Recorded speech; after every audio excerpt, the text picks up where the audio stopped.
Hello, ladies and gentlemen. This is Jerry Sansing. I'm back with this edition of South Texas News and Reviews. It looks like the lights are on, camera's rolling. I'm going to go around and take my seat, and we'll count it down for the next 59 minutes or so.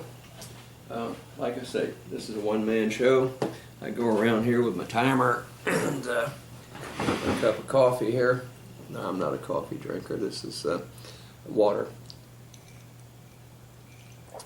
And what I'm going to do is go ahead and give you the times for the show. Now, here's Miss Lynn and Miss April 23, and I can't think of anything.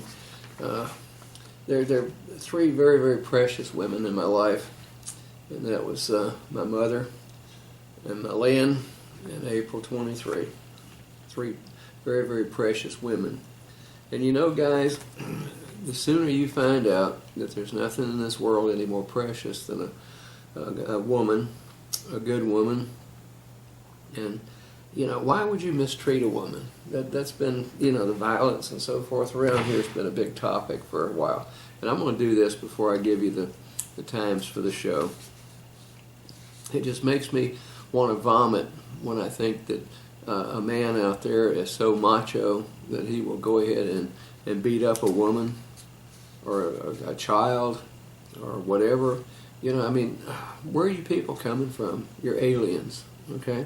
I don't mean in the sense these days of countries of origin in this country, but I mean you're not from this earth. And if you ever have raised a hand to a woman, I want you to spend about 10 or 15 million years in hell for what you've done. Okay? It's, you know, I mean, why do you think you're such macho? You know, why do you think you're such a muscle man and so forth and so on, and abuse a woman? That's the most despicable thing, and I hope that you burn in hell for at least 1 million years for what you've done. Okay? And I'm going to pray for that in synagogue at temple every single day. It's crazy, folks. You're insane. So if you want to beat up somebody, why don't you come talk to me? You know, and I'll strap the hickory axe handle on, and we'll just go at it. If you want to do that, I mean, you're despicable. If you ever have raised a hand to any single woman, then you are totally a despicable individual, and you will burn in hell. Okay? All right, this is South Texas News and Reviews. We're on a Sunday at 9:30 to 10:30 p.m., Wednesday from 8 to 9. If you want to see what I have to say about the taxpayers around town and the way we're being messed over by city council and county and the state and so forth and so on, then go watch what's going on in Corpus Christi Monday at 9 to 9:30 p.m. and Wednesday from 10 to 10:30. So just, watch this show on Wednesday and then get yourself a meal and then go in there and at 10 o'clock then, watch what's going on in Corpus Christi, Texas. And then I'm also a guest with Mr. Ed Bennett, one of the finest people I know. He is a Delmar College regent, and his show is on Sunday at 8:30 to 9 p.m. and Wednesday from 5 until 5:30 p.m. and see what we've got to say. Sometimes I'm with him, sometimes I'm not. Now on the Taxpayers Show, what's going on in Corpus Christi, I did applaud one Denny Bales. He's a hell of a guy. He owned the jewelry shop for a long time. He opened up the Gulf Coast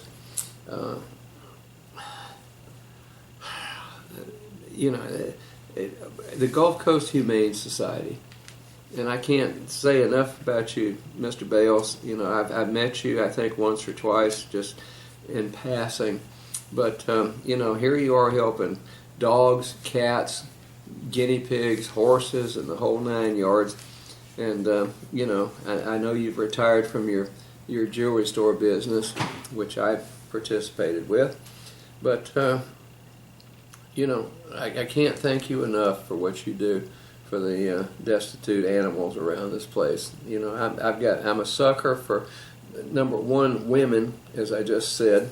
I think it's despicable that any male that would get down and even raise a hand or touch a woman in anger or whatever needs to go to hell.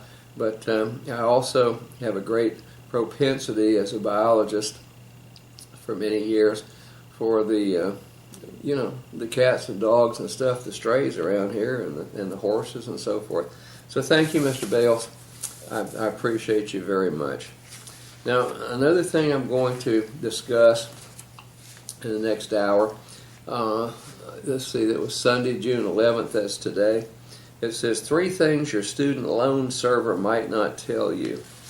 Now, this was an article in the Caller Times. It was on, I don't have the page here. Yeah, it is. It's 10C. And you need to go look that up.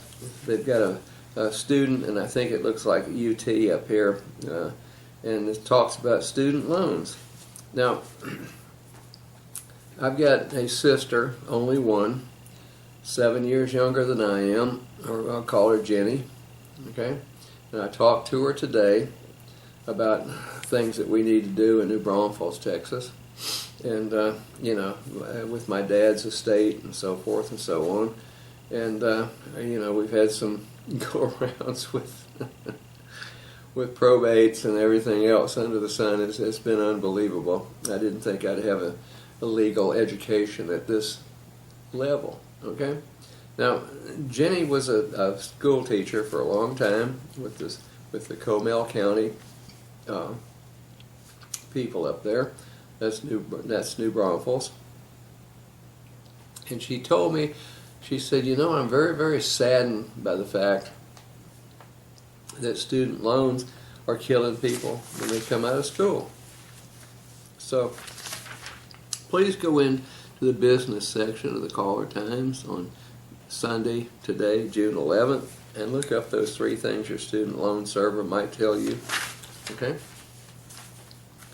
Now, it's terrible that students have to spend and accrue debt at the level that they do to get through their studies.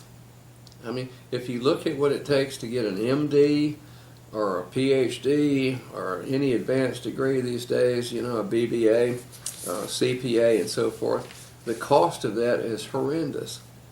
And why? Okay? Now, another thing that my sister Jenny said, she's 7 years younger than I am, and she's a firebrand also, and I hope she watches this show and doesn't get upset with me for saying this. We're the products of one of the most fantastic, most highly decorated fighter pilot on the face of this earth. And I guess I've tried to live up to my father and so forth. I don't think I ever can. I don't think I'll ever live up to what the man that he was. I'm trying, and then, of course, my sister Jenny's the same way. But now she told me something today that made me ill. Now, I don't know what it is, and I'm going to check this out, and if anybody out there can help me, it's GSANSING at gmail.com. But is it true that when a student, a grade school student, anybody in the independent school districts goes through the line, that if they don't have an account that's paid up and they hit order meal number 2 on a tray, that tray, since they're not up to, they're not paid up, heaven forbid, that meal is thrown in the trash can and they're given a peanut butter and jelly sandwich. Now I'm going to check that out with her, and that makes me want to sit down literally on this seat and cry. Why in the world, and how can the state and the CCISDs be so blatantly cruel that they would do something like that? Can you explain that to me? Now, if that's a state mandate and so forth and so on, somebody's ass is going to be mine in a sling.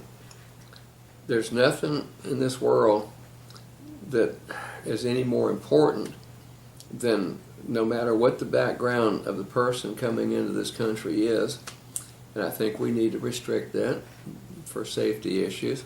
Okay, I won't get into my politics. I've got a bunch of friends who politicize everything in the world. I think I think the term would be former friends.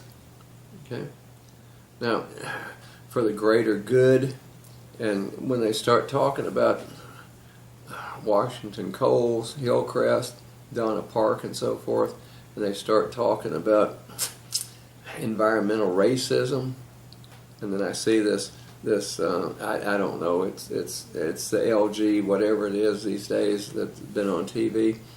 They're rising up and saying that they need to be equally represented in this country. I don't give a damn what your sexual preference is, folks, but I don't need to have that shoved down my throat every single day. Okay? I mean, I've got my own opinion. I will not express my opinion about that as long as whatever any individual in this world wants to do by themselves and for themselves, and personally, I don't give a rip. That's the reason that my parents and my forefathers since the 1690s on both sides of my family, my mother's and my dad's, have fought for the freedom of speech. But to politicize everything, including opening up a Diet Pepsi, I mean, it's ludicrous, folks. Okay? And I resent the hell out of it. I really do. And I've cut a lot of ties here recently with a lot of people. But if you'll go into the Caller Times, under the business section on June 11th, it says 3 things your student loan servicer might not tell you. Now, I'm in the midst of greedy bankers and so forth and so on in my personal life. I don't condone it. I don't like it, and I'm just going to go ahead and spit it out. I'm going to have somebody's ass in a sling before it's over with. I'm sick and damn tired of the money boys and girls grubbing me and wanting to gouge me for things that shouldn't be done. Okay? So I'm going to have somebody's ass in a sling before the end of the month. So anyway, I just want to let you know, but my sister and I had a long conversation today, and we talked about the fact that if you're going to throw an entire lunch out because somebody doesn't have the money in the account at the time, and you're going to throw a good lunch into the trash can and then give them a peanut butter and jelly sandwich, that is absolute insanity, and you're going to have to answer to me. And I understand she was a teacher for a long time. She's retired, and if that's the truth, when I look it up, somebody's butt's going to be in a sling with me. Okay? Kids deserve more than that. Human beings deserve more than that. And I've challenged a lot of things in a lot of cases to take care of my fellow human beings on the face of this earth. Okay? Now, I do know that I've made people uncomfortable and fearful. I've lost some friends due to that. I don't know why. I'm not getting in the middle of that. But let me go through some of this crap with Delmar College. Okay? I want to switch gears here. There is a board meeting that will be held at 1 o'clock on Tuesday, June the 13th. This show will air after that. I'm going to comment on Dr. Beth Lewis when she goes and preaches some stuff. Okay? The Texas Higher Education and Coordinating Board, Miss Lenora Keys. I'm going to discuss that, folks. Okay? There's some real problems around here. And then we've got an structural program review report from Dr. Beth Lewis. Now, Dr. Beth Lewis is a new hire, okay? And she came in here and she slandered and libeled me, and that one ain't going to cut it. And then it says enrollment and graduation data updates by Dr. Rito Silva. Now, I'm calling you out, Dr. Silva, okay? I had a problem where I was threatened with bodily harm and so forth and so on by a veteran. You stuck up for that veteran. You investigated me because I told him I hate to throw him out a veteran out of my class on Veterans Day, but if he doesn't shut the hell up and quit disrupting the class, I'd do it. So anyway, here we go with this long investigation, and you say, well, you know, I really didn't discriminate against him, but we've got other concerns. Now, you stick up for this human resources group over here, Miss Tammy McDonald and what's his name, Jerry Henry, okay? When they condone and think it's funny and say that it is humorous to make anti-Semitic jokes by a faculty member over there in the music department that does the holiday concert. Yeah. How does that make me feel as a Jew? Okay.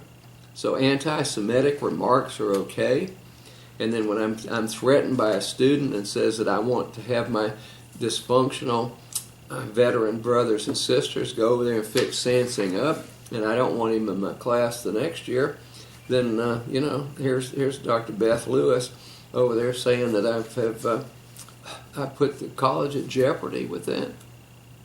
And what the hell is that all about? Seriously. So Dr. Rito Silva, you know, I'm going to get your resume and so forth and so on and say what you're, you know, I'm going to find out what you're really, really, really made of. Which I think is, you know, I mean, yeah, I just won't even say it, okay? And then we have the President's report, Dr. Mark Escamilla, who hires people like Dr. Rito Silva and bloats this administration beyond all. I mean, it's incredible.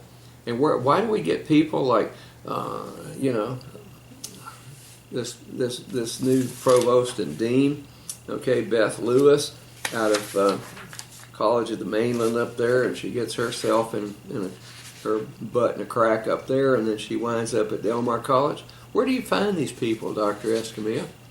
Or do you go out and search for the very best or the very worst? I can't believe this, okay?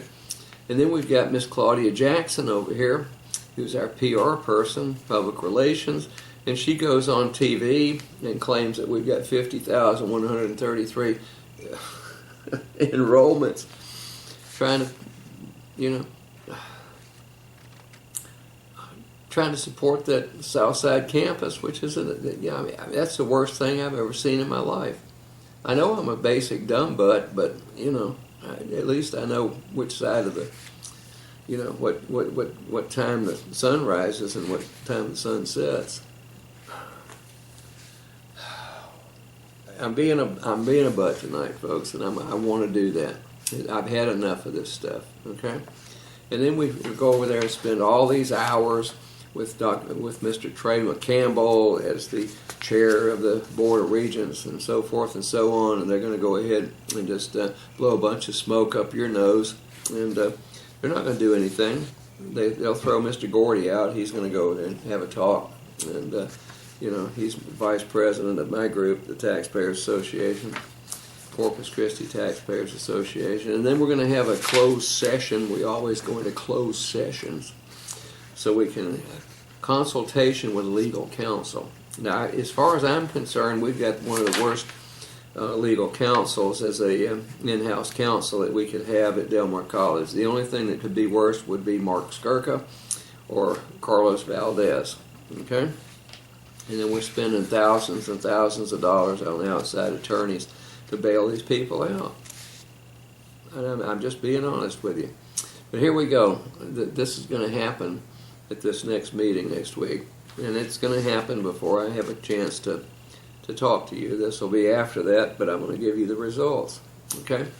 Code, Texas Government Code 551.071, in parentheses, consultation with legal counsel regarding pending or contemplated litigation or a settlement offer with possible discussion and action in open session, and the seeking of legal advice from counsel on pending legal or contemplated matters or claims with possible discussion and action in open session. Folks, that's the biggest line of bovine excrement that I've ever seen in my life. But this is the crap that, you know, you're spending money. We have an in-house counsel over there now, and we're also spending thousands of dollars, probably tens of thousands, with outside legal advisors. Okay, Graves Daughtry and etc. out of Austin is a classic example of that. Tens of thousands of dollars to tell me that it's my request for public information is attorney-client privilege. That's absolute equine and bovine excrement, folks. I hope you understand what I'm talking about. All right, so this thing's a rip-off. Then I've got, they attach the checks, okay? Now, one thing that horrified the hell out of me was it says Del Mar College, and this is online. You can go in to get it through WebDMC. Income/expense statement, current operating funds, April 30, 2017. Now, in the fiscal year 2016, they give all this money, okay? We spent, the budget was $86,838,351, and what we spent, okay, was $74,531,092, which was 86%. Then it goes down through all this. Now, what we paid for legal fees was just $969,000, okay, is what was budgeted. We spent $500,000, $582,842, so we spent 60% of the allocated budget. Now, when you have a budget of just under $1 million for tax appraisal and legal, then, I mean, something stinks, folks. That's a hell of a lot of money. And I don't think that includes Mr. Rivera's in-house counsel salaries, okay? And then consultants and contract labor, okay? We spent $3 million, or we had $3 million budgeted, and we have $1,172,000 that was spent. Now, when we come down to the end of the road, it says total expenditures out of the $86,838,351 that was in there for the fiscal year 2016, we spent $52,456,376, which was 60%. So what our net income was, $22,074,716. Now, I've seen profits over there in former years for about 8 years at anywhere from $5 million to $10-12 million. But this is a record, folks, $22,074,716. That's a net profit, and it says net income. Okay? Now, I don't know whether things are being paid out of that or not. I'm going to go to my CPA and find out. But that is incredible. And there are no raises, significant raises for anybody at Del Mar College. And we're spending all of these millions of dollars of bond money that you've approved to put new classrooms and so forth at Del Mar College, East and West Campus, and probably Northwest. And then we're going to spend $157 million as a down payment, one of the first 3 installments for $500 million to build a Southside campus. Now, we currently have about just under 12,000 students.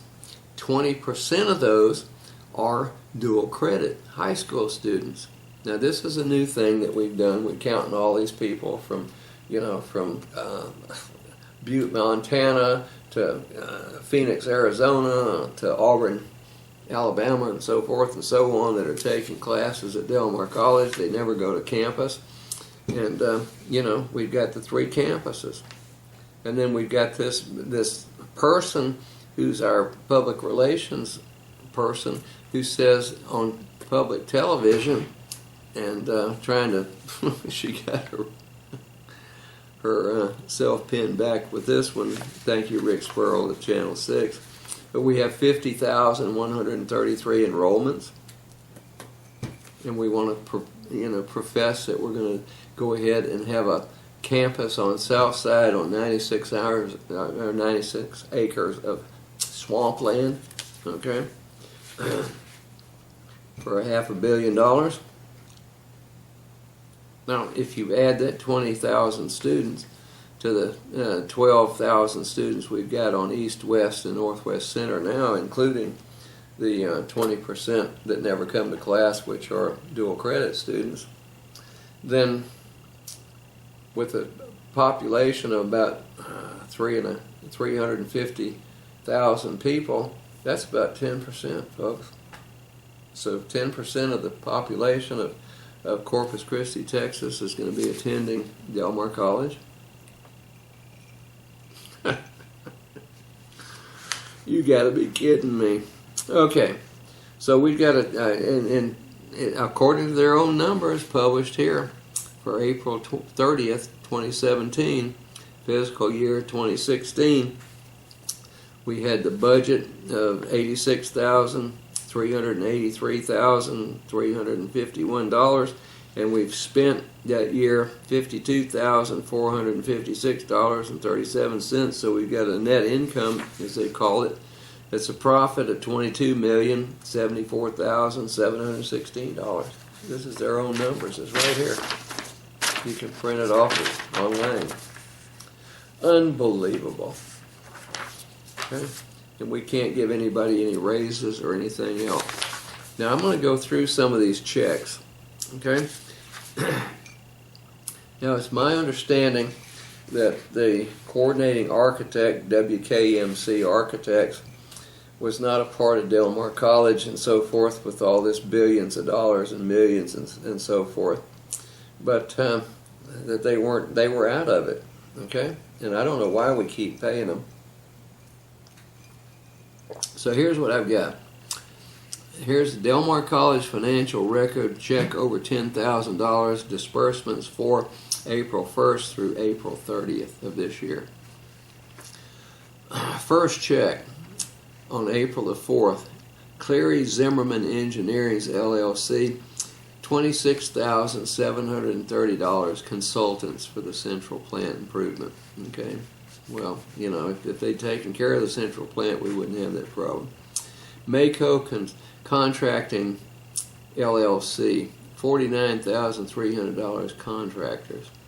Okay, then we've got the insurance company. Our policy cost us $1,066,849 for property taxes, or for property insurance. Man, okay. Now, I did mention that voestalpine, which is that Austrian company that's over there making iron pellets. They're refining iron from ore they ship in here and so forth and so on. Then why would we be paying them back $19,320 for third-party expense? Now what they did is they said that they got tax abatements from Del Mar College and all that good stuff, which is a crime for you taxpayers. And then they go over there and whine that they're not doing things just right, so they want $19,320 back. And then we've got Gruene, Gruene, TG Consultants. I don't know what the hell that is. I'm going to ask for it. It's $22,050. And then if I go down through this, we've got Miller and Miller Mechanical.